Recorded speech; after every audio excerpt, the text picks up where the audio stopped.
বন্ধুরা তোমরা দেখতে পাচ্ছ আমাদের এখানে সাপুরিয়ার দরকার পড়ে না। ঠিক আছে, সাপ ধরার পদ্ধতি দেখো কিভাবে একটা সাপ ঢুকেছে। তো কিভাবে এটাকে বার করবে জানা নেই, দৌড়ে এদিকে চলে আসবে না তো আবার বেরোলে তো সামনেই দৌড়বে। সামনে কি দৌড়াবে এ চলে যাবে যাবে ভেতরে ধোঁয়া যাবে না, যাবে না মনে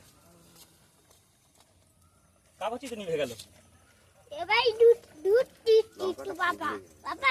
যাবে, গ্যাস যাবে, একটু হলেও যাবে, তাই না? একটু হলেও গ্যাস যাবে।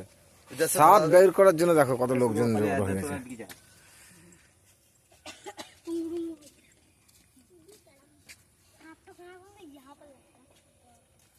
कितना बड़ा था? উড়ে রাত্রিরে ধরেছিল ছুঁচো, ওইটাই মালটা ওখানে ঢুকে আছে। সাপ ছুঁচো কি একসাথে আছে? না ছুঁচো তো কালকে হজমও হয়ে গেছে মনে হচ্ছে, আবার একটা শিকার করবে।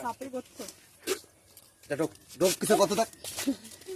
তুই তাহলে ঢুকে পরীক্ষা করা।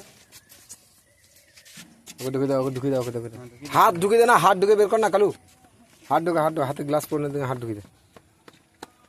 যাবে না, ওইভাবে হয় নাকি? অমনি করা হবে না, ওই একমাত্র ওই মুখেতে কার্বন অ্যাসিড যদি মারতো তাহলে কাজ হতো, গন্ধতে বেরিয়ে যেত। আর বেরোবে না, ও কোথায় চলে গেছে দেখো। এই চাতালের মধ্যে আছে, ওই ওখানে ওর জায়গা বানিয়ে রেখেছে ঘুপচিয়া সব ফেলা মাটি তো এগুলো, এগুলো তো এমনি ভুসো মাটি, ওই জন্য জায়গা বানিয়ে নিয়েছে। আর ভিডিও